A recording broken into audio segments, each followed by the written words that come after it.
Sure. Thank you, Francesca. I'm going to continue to go with Fran now, but first of all, thank you for having me. This is a key moment in time and everything that we do. So let me share just a little bit about me and my background. I was raised one by a single parent in a very small knit community, very underserved, socioeconomic gaps, financial gaps, really was concerned about my future relative to academics and where I was going to go. I had all the tools that I needed to get there, great grades, good programs, and talented and gifted, and really had a vision for where I wanted to go. There was a lack of role models and other things. And I did wind up going to college, and I got my degree in engineering, which is great. Master's in engineering. I've got my license in my PE, professional engineer's license as well. But that really wasn't a given. It was a test from the beginning, Fran. Checks and balances. I had to go to a bridge program. The university said, hey, we feel you can do this. We don't really know. We want to test you first. So for me, it was, when we talk about social impact and those type of things, for me, it was already a challenge at the beginning. Someone just didn't trust that I could do it. And that has always been the case for me, as an African-American male, a Black male in this world. I've been with my company 21 years, and this is my third career job out of college. First one, 2.5 years, second one, 10 years, and this one now with Bechtel, 21 years. There's always something that kind of triggers to me that there is an expectation or someone hasn't really accepted me for who I am. And there's always this, let me confirm or let me prove to you that I can do something. And I think there's a level of persistence, and there's a level of performance. My wife and I both always say that for us, we've got to perform. Others may just have to perform, but for us, it's a triple factor in the things we've got to do. But it hasn't stopped me. Let me just say that. I love where I'm at. Yes, it may have been a little bit harder, but that's been par for the course. Engineering is not easy, just like getting an MBA is not easy. So I think there's some level of effort that we have to provide relative to going where we need to be. But that just paves a little bit relative to where I've been. And I will just say, there were many people that were left behind. There were many students that I went to school with that were left behind. There were many students that were in the bridge program that I was in that one not only changed from engineering, but for another degree, but then also maybe dropped out of college, right? So I've seen some of the inequities. I've seen some of the impacts from a social standpoint that have driven great change. But I will just say this: it's been a key piece in my DNA, which is why I do some of the things I do for giving back, and the things I do to make sure that there are others behind me have a good kind of role model in me to help them kind of bridge some of the gaps that I actually just did not have the support to do. So. Yeah, absolutely. And your story really, I connect with it a lot because I too went to school for engineering. And I'm kind of in the process of transitioning out of that and figuring out how DE&I fits into that. So, you talked about persistence. Is there any you can speak a little bit about your transition from engineering into kind of the more like people type of role that you're in now, and maybe some of those hurdles that you had to face that you had to be persistent in order to get through? Yeah, interesting. I had a conversation with one of my senior leaders maybe about 6 months ago. And we reflected on this new career that I have. I've always done really well with people. I love teams. I've had probably 90% of the individuals that have worked with me or for me over time say, hey, is there another assignment that you're going to be leading that I can come work for you? I've always felt that I am only as good as the individuals that are part of my team, right? And it's up to me to do that. But I will say, I was a hardcore engineer. My kids today keep telling me, Dad, are you really an engineer? Because now I'm a people engineer, right? But one of the things my leader and I talked about was, hey, Kevin, think about the opportunities that we have at Bechtel. And it's because of the way we're structured, you can navigate through the organization in a way that you don't necessarily have to stay in one path. And, it didn't really dawn on me because I kind of somewhat created this path for myself. As I said, giving back to the community. And as I said, when I entered this company 21 years ago, I didn't really see someone like me. In fact, let me back up. I did see someone that looked just like me. However, they weren't necessarily in the top leadership, but it was somebody I said, wow, I can go connect with that individual. That connection never happened, right? It never happened for whatever reasons. And I think we would probably be here for a couple more hours if we talk through some of that. But because of that, I've been very keen on making sure that anyone, any individual, any talent can come to me and I can offer some suggestions or give them a hand or shadow them and mentor them, coach them in many ways. So a lot of things I was doing was in the DE&I space all along. So I was on college campuses recruiting at, say, my alma mater, bringing in talent, bringing in diverse talent that the organization wasn't used to bringing. We were hitting in communities, working with organizations like NSBE, SWE, SHIP, NACME, and really hitting boots on the ground in the communities, really exposing STEM to some of our young students, K through 12, third grade, fifth grade, sixth grade. We created different opportunities for students in sixth to eighth over summer, even in the virtual environment. So there was a lot of that I was doing. And I will tell you, sometimes you have to be in the right place at the right time. And we have this meeting of all of our leaders every 2 years that we go off site. And it's by selection, and it's really keen on a core group of our leaders being there, and it's really being strategic and working through things relative to where we're going.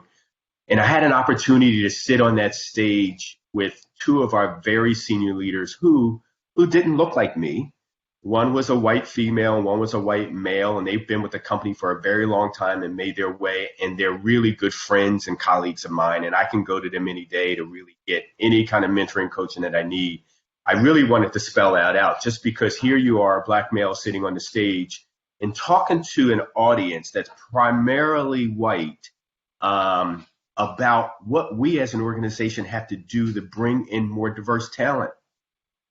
And I will tell you, Fran, when we finished that segment of the presentation, I cannot remember a time that I had the CEO come up to me and say thanks. The CEO come up to me and say thanks. All our GBU leaders, business line presidents, the fourth generation CEO who's now part of the Bechtel board come up to me. It resonated that the organization felt what we were messaging. And because of that, our leadership then tapped me on the shoulder and said, hey, listen, can you do this for us? Can you help us with this? And so that's where the transition happened. And then at that point, I was integrated into our HR organization, which when I look back now, it wasn't the right location for me in this position.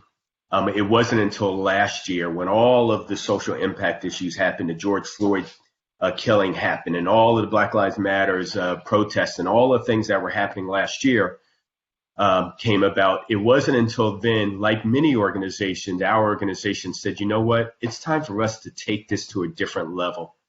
We haven't really been doing the things that we say we want to do, and we need to do this at a different level. And we need to give Kevin the platform that he needs to help us as an organization.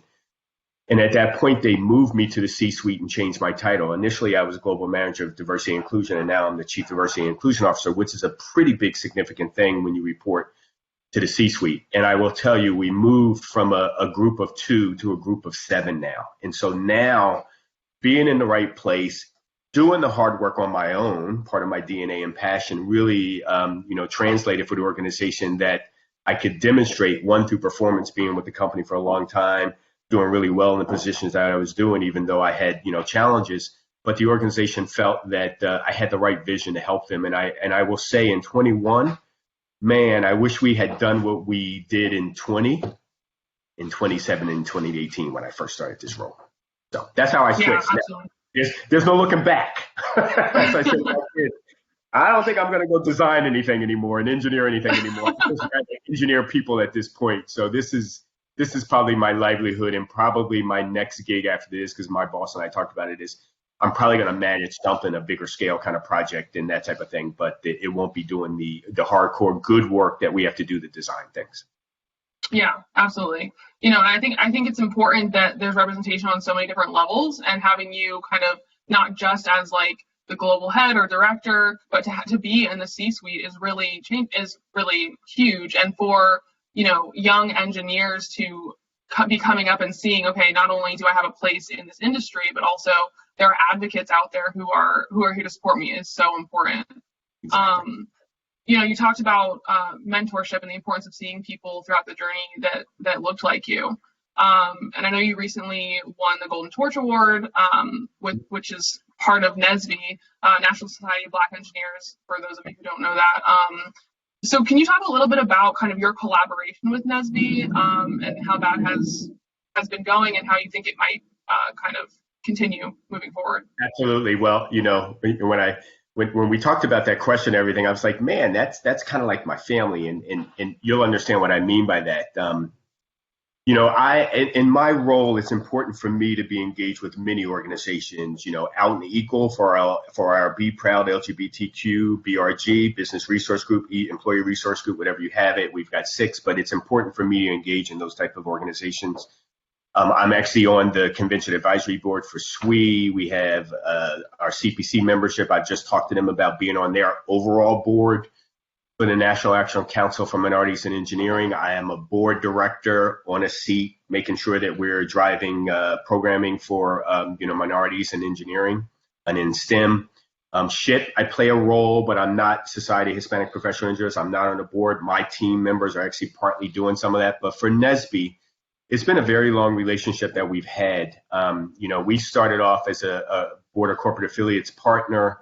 And over time, because of what I was leveraging in our organization, I then became more of a significant player for the NSBE organization, where they asked me to kind of lead a steering committee of a few Board of Corporate Affiliate members to help them as an organization to drive a greater change and bring more effectiveness in their organization.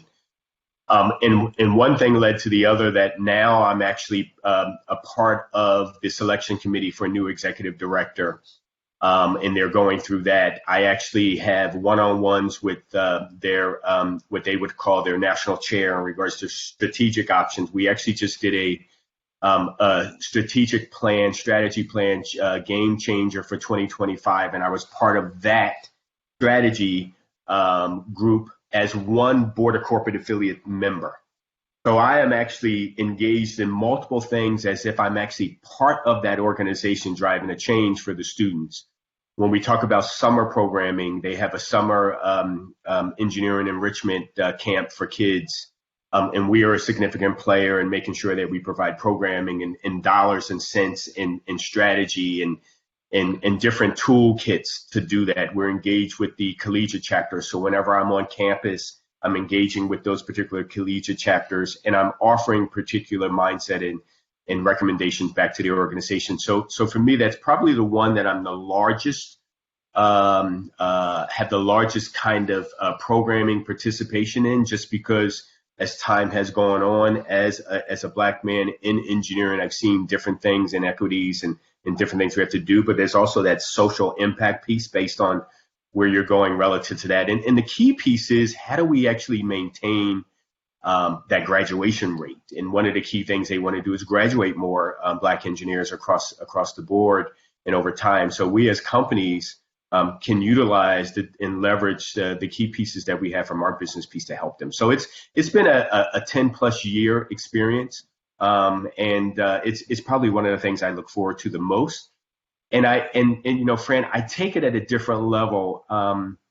I've learned, because you have to manage people, I've learned how to come and go hard and do good work and making it very positive as an exchange. So that way, when you're providing feedback, mentoring and coaching and those type of things, it's received well, right? And then it comes back to get more. There's nothing like having somebody you can go reach out to as a role model and a mentor. And when we talk about mentors, I just actually, interesting enough, went into the system, maybe about a month ago, and I realized, I've got a mentor assigned to me. And I say that only because I don't use a formal mentor system. I think if anything I can say to anyone is, maintain a formal mentor system if you feel you need that. Some of the best work I've done is having relationships at an informal level when people need to talk and have some discussions about certain things. That's some of the best work that you can do to make sure that when you need to have a conversation, you can actually have it. So that works for me. Yeah, yeah, absolutely. And you talked about being a part of all these different organizations and trying to get, kind of your ear on the pulse of all these different organizations. Do you think that the collaboration within those is also extremely important, not just kind of joining one and going with that? Absolutely. And it's all about, your programming and what you're trying to do as an organization. As an example, if we had,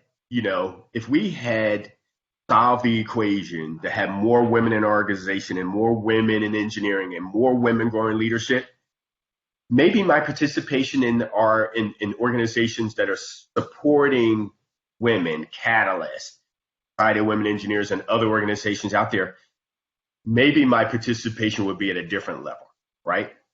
Mm-hmm. So you've got to gauge your participation level based on what it is that you're trying to drive, but you also want to make sure that you're showing your organization that you're going to go do the hard work to learn, to engage in those organizations, to get whatever tools that you need, to get the research and the benchmarking. Benchmarking data is important to help to understand where we're going and where we are and where we need to go to achieve, because you really need to understand what does good look like.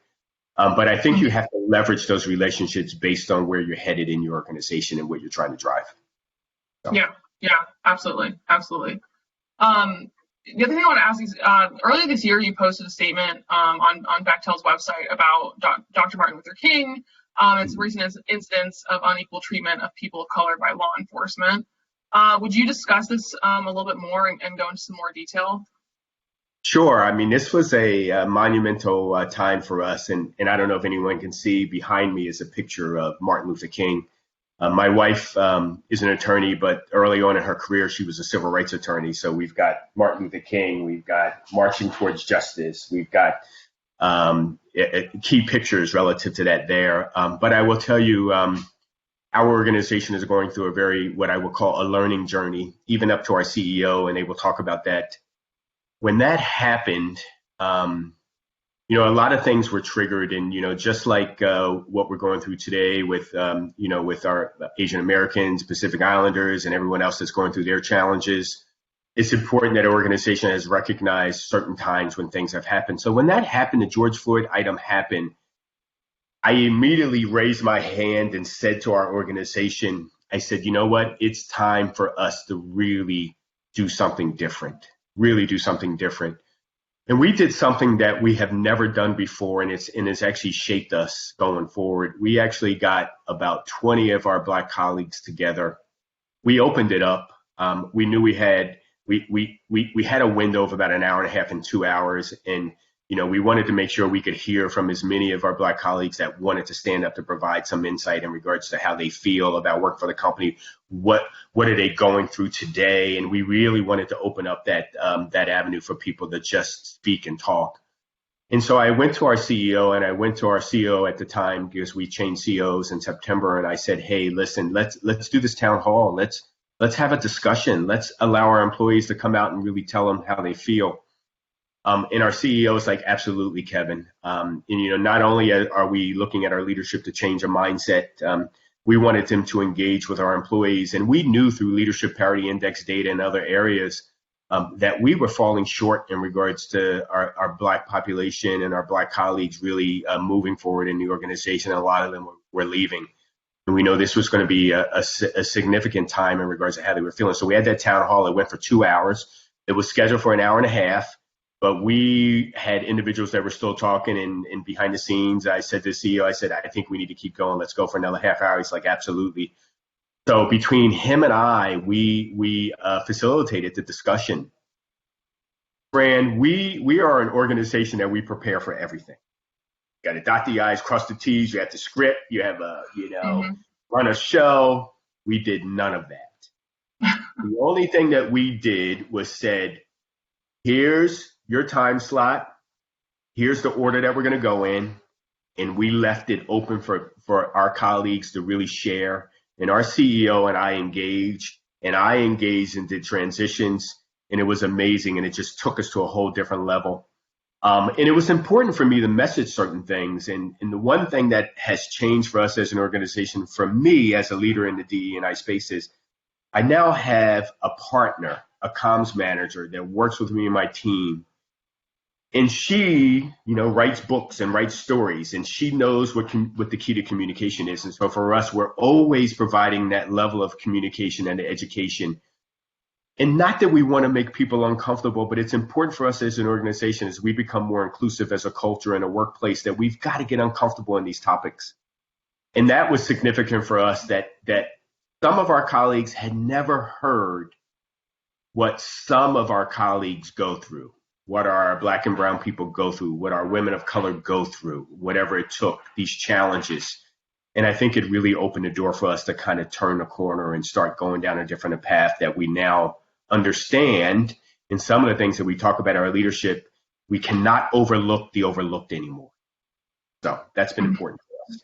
Yeah, absolutely. I think last year was a fantastic and unfortunate catalyst to start having those conversations. And a big part of what was happening was people were kind of discussing, will this turn into action? Will this turn into genuine change? And part of that is just keeping the conversation going and deepening that understanding that people have. But what kind of challenges do you anticipate as Chief Diversity and Inclusion Officer kind of moving forward and moving past the conversations and into those actions? And, what kind of hurdles do you anticipate running into? Yeah, Fran, I tell you, I lead a couple of peer groups and Chief Diversity Officers and everything like that. And we actually had, during Black History Month, I had a panel of some Chief Diversity Officers, friends of mine, and individuals in the community that I leverage, because you gotta build on your community, right? And you got to learn what people are doing. And one of the things I asked that question, honestly, I said, listen, tell me one thing you're tired of hearing. What's one thing you're like, you know what, let's move on. What are the barriers? And one of the things that I know for our organization, I can't speak to others, I'm sure this is probably will resonate with others, is, I want to get past the threatening of you're taking something away from me. When we're in this space, DE&I, it's not about taking anything away from anyone. It's about creating a level playing field where we can be stronger together.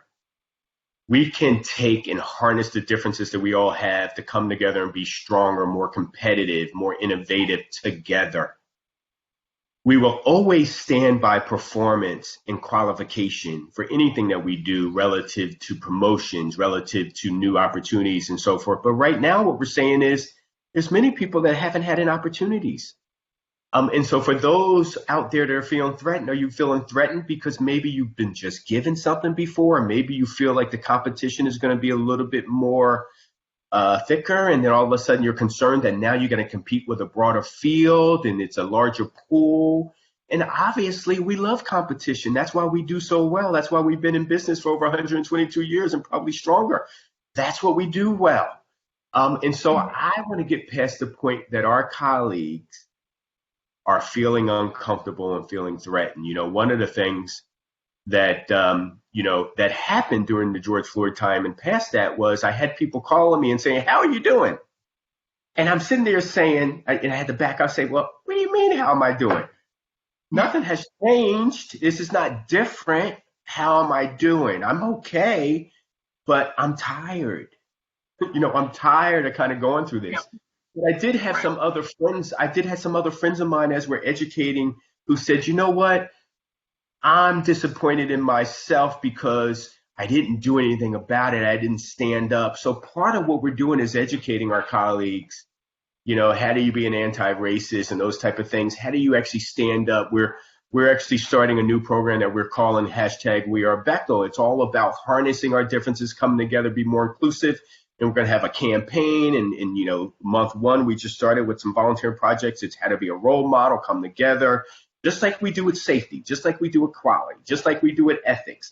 We want to broaden the approach in regards to having D&I be part of the conversation and have people feel a little bit more comfortable and get more educated and get more uncomfortable. So that way people have an understanding about certain things and how we can help you get educated. We've made a commitment as an organization that we will provide some level of education, but we're not going to do it all. There is some level of ownership and responsibility and accountability on each individual that we all owe it to ourselves and to the company that we work for and that we love, that it's up to us to give back and to do some of the things to help learn certain things to help us adjust and keep things top of mind and go from there. If I would have to say one thing, I'm looking forward to the day that all colleagues are comfortable to have a conversation. For me, I step back and I assume goodwill and good intention when somebody comes to me to have a discussion.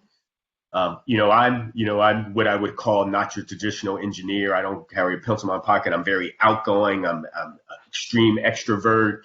I'm a very people oriented. But I have feelings too, and I have certain things that I want to leverage. And I'm just hoping one day that everybody could eventually have a conversation about something, and we all feel very comfortable about the path we're going.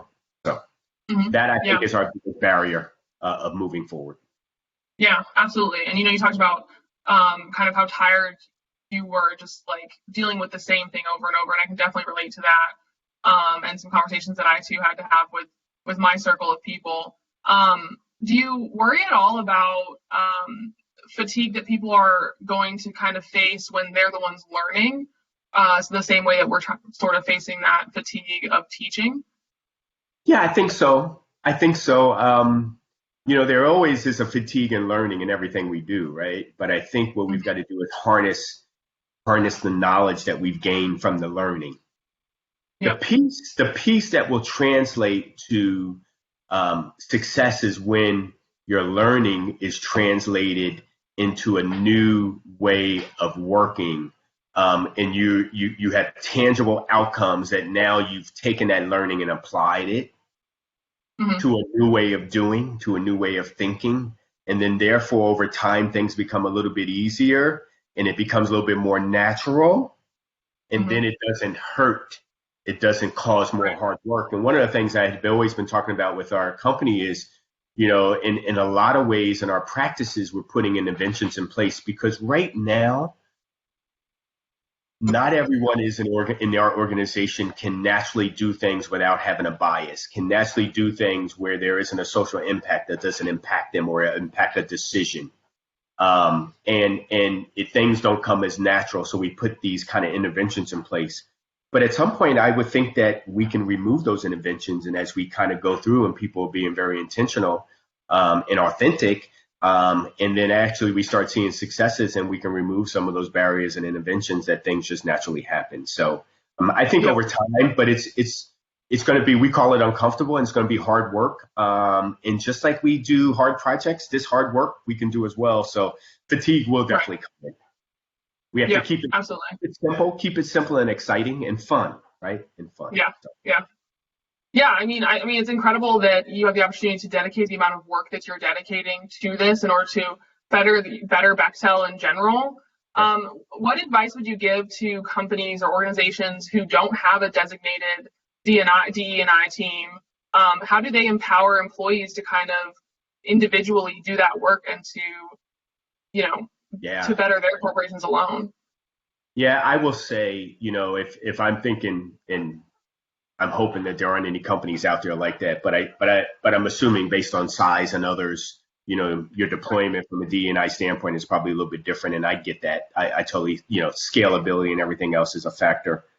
I would say, there is something that you can do, even if it's a little bit of awareness. We call it, in my mind, the 3 A's. There's a level of awareness that you have to have.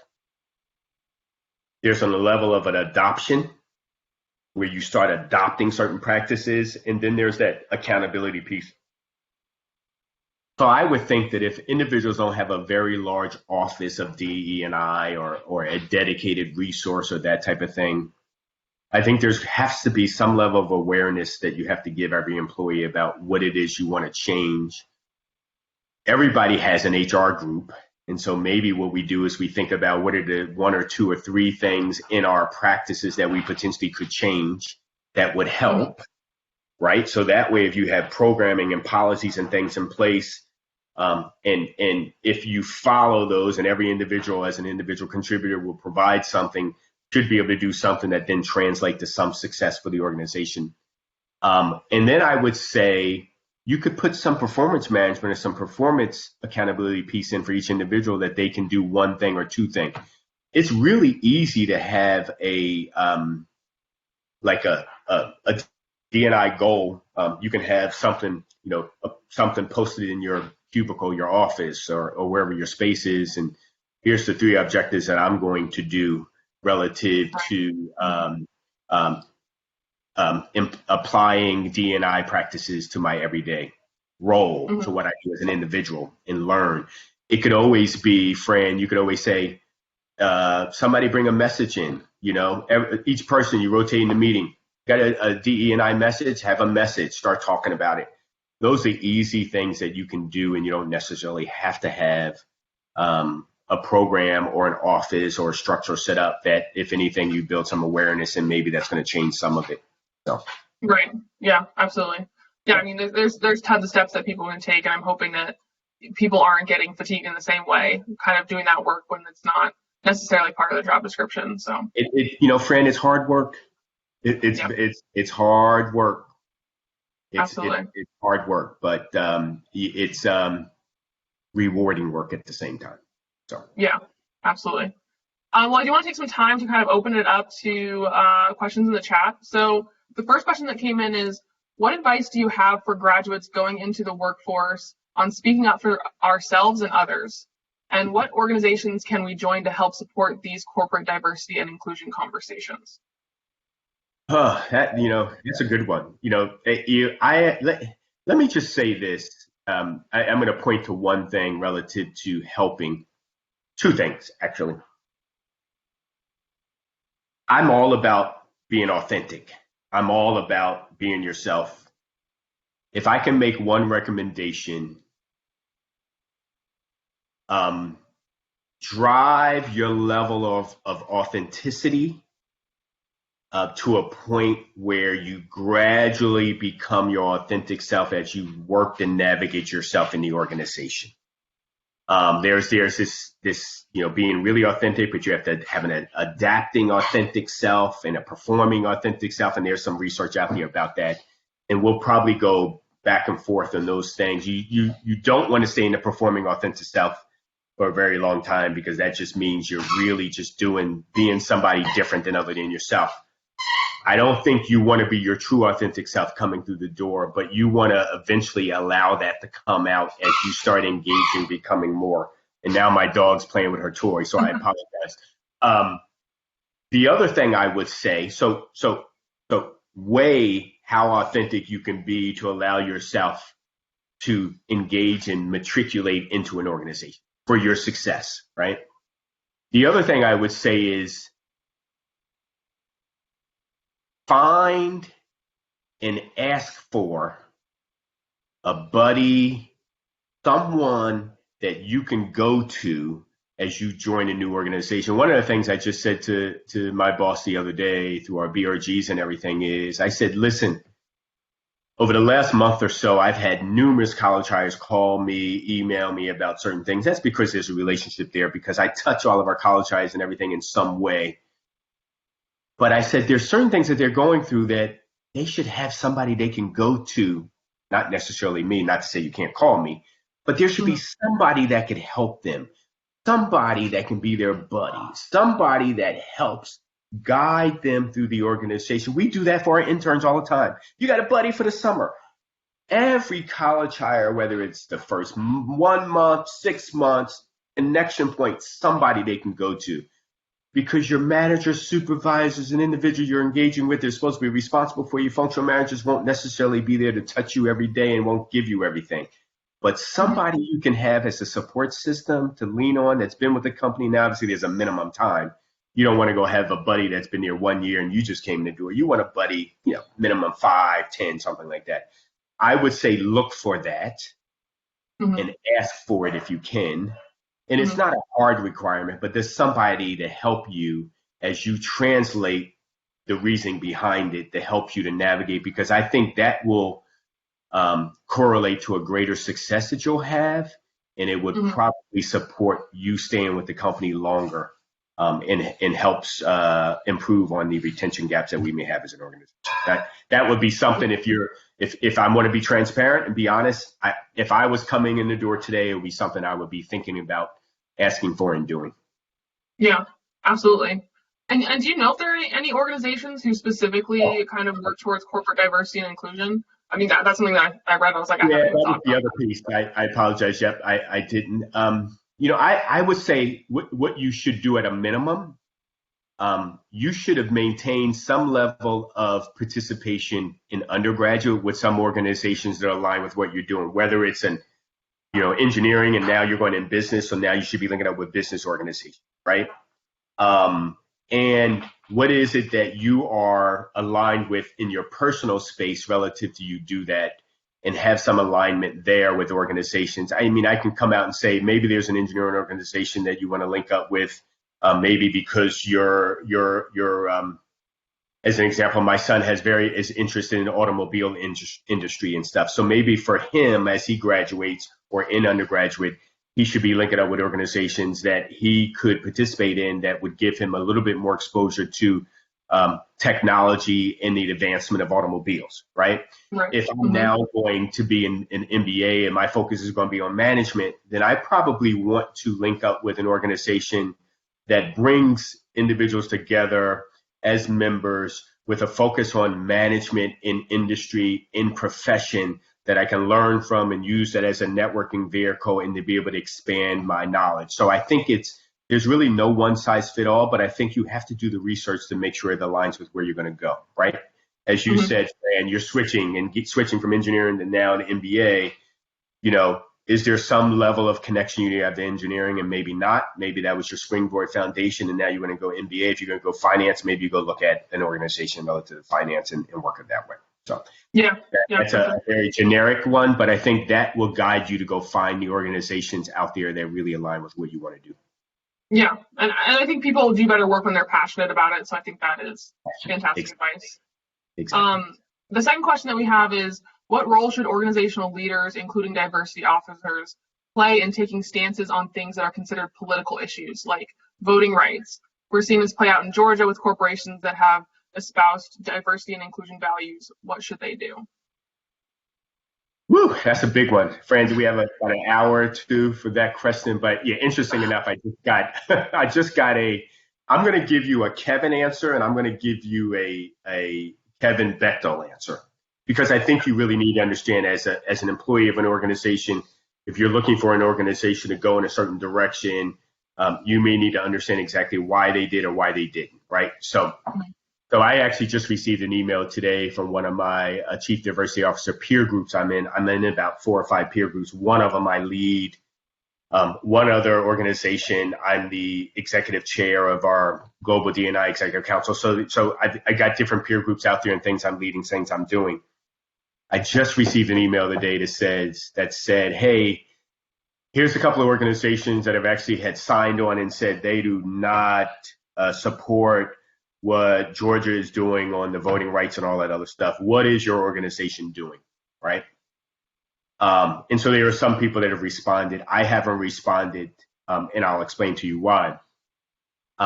Me as an individual, I would fight, go hard. I've already had discussions in my household and my family about this position, have talked about it, do not support it. It is not right for us as a country, or does it really sit well for me as a Black man in a level? My wife actually used to do voting rights for the Civil Rights Division of Department of Justice.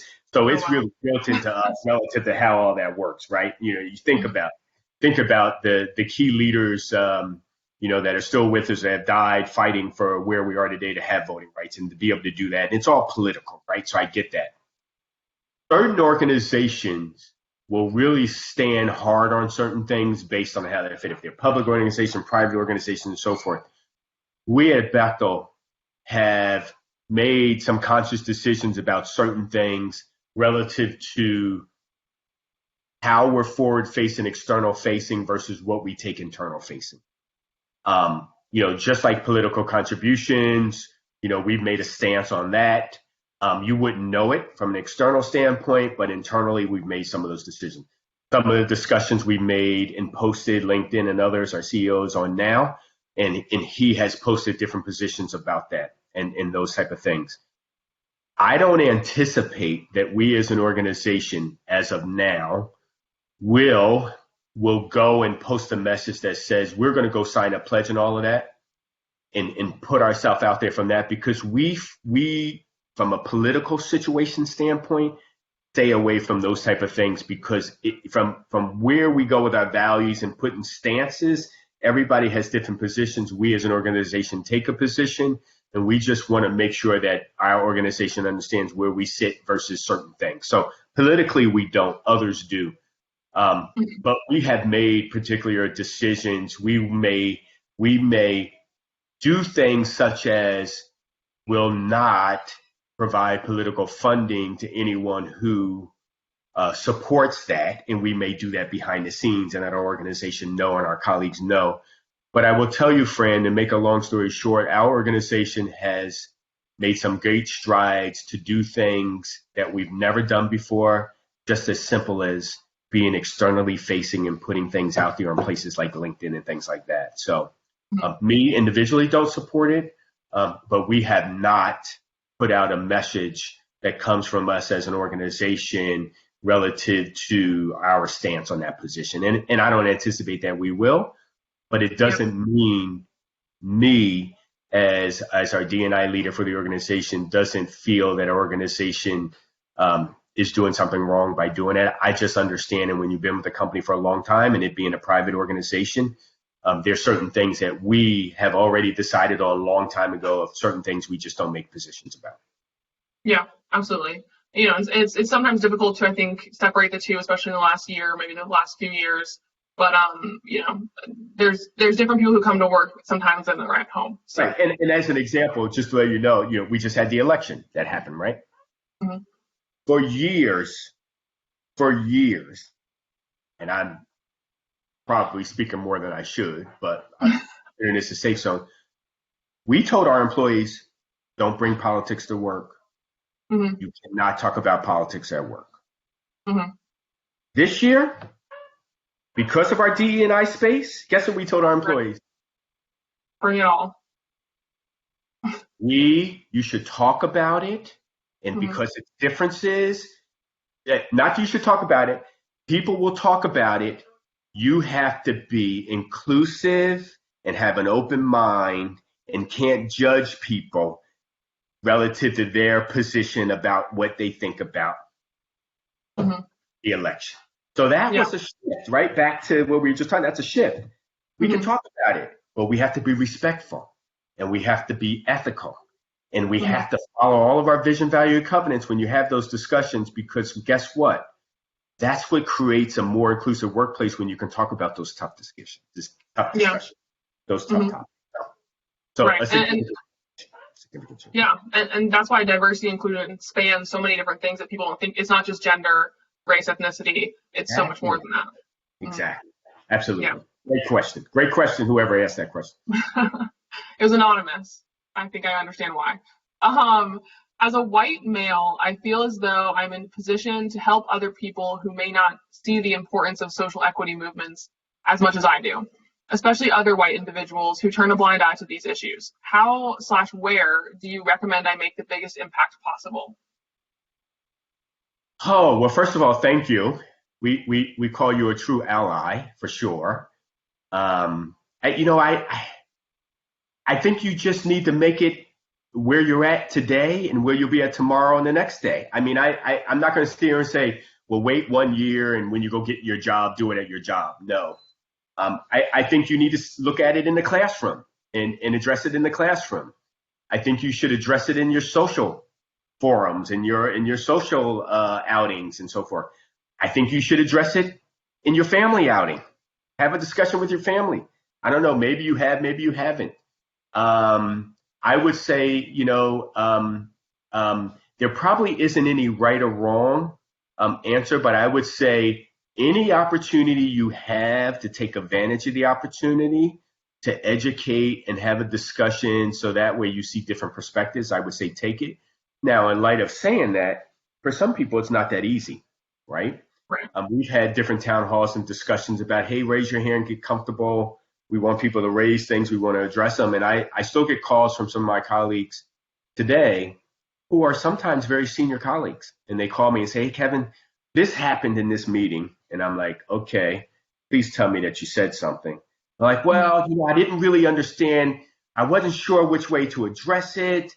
I'm thinking the way they did it was wrong. I really wanted to run it by you. And believe me, this was a burning desire. This person was, one of these individuals was trying to catch me for 3 days. And I was just so busy. I'm like, oh my God, I got to have this conversation because it seems like it's important. And I needed to encourage them not to give them the toolkit that they needed, but I needed to make sure that where they were thinking or how they were thinking was correct. And then now they'll be comfortable to do it. And I will tell you, it takes a particular skill, and I think you have to. Don't be concerned that you won't get it right all the time. Okay, don't be concerned you won't get it right. Be comfortable and trust your intuition and go for it. But I wouldn't say just don't wait for the opportunity. I would say if the opportunity comes about, take advantage of it. Yeah, absolutely. Then we have another one that says, what are some steps I can take in a lower level position in the workplace to help create a more equitable environment for my coworkers?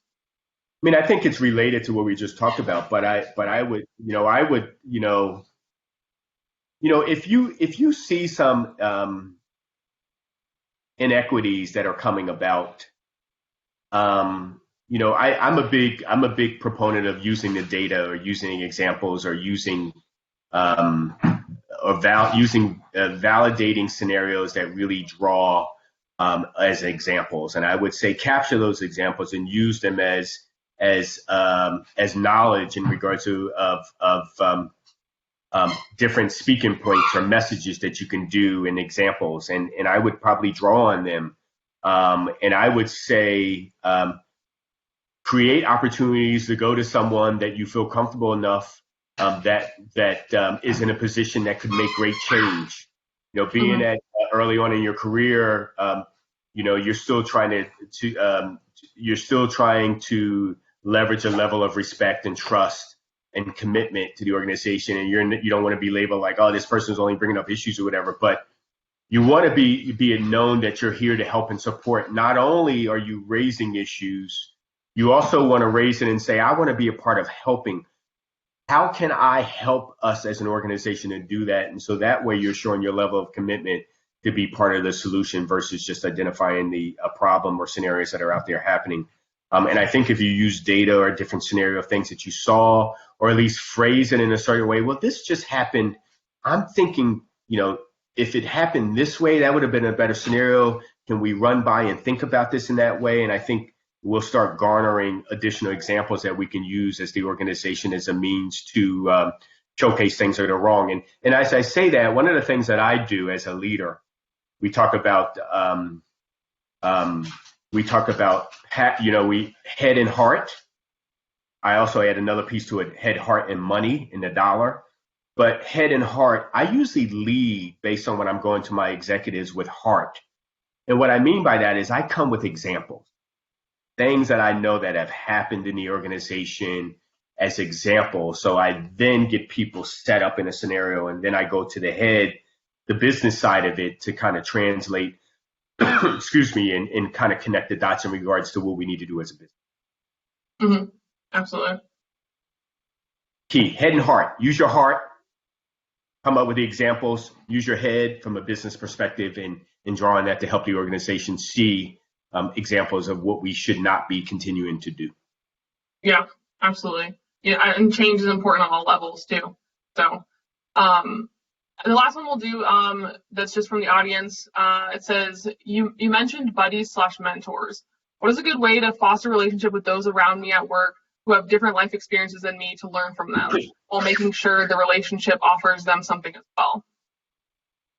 Well, that's interesting. I would say open the door and engage with them. I think that's what you can't go, I can't go and say, hey, Fran, I just saw your mom. Is your mom whatever, right? Or I just saw you spending time with Joe. Why are you spending time with Joe? Or are you and Joe in a relationship, whatever, right?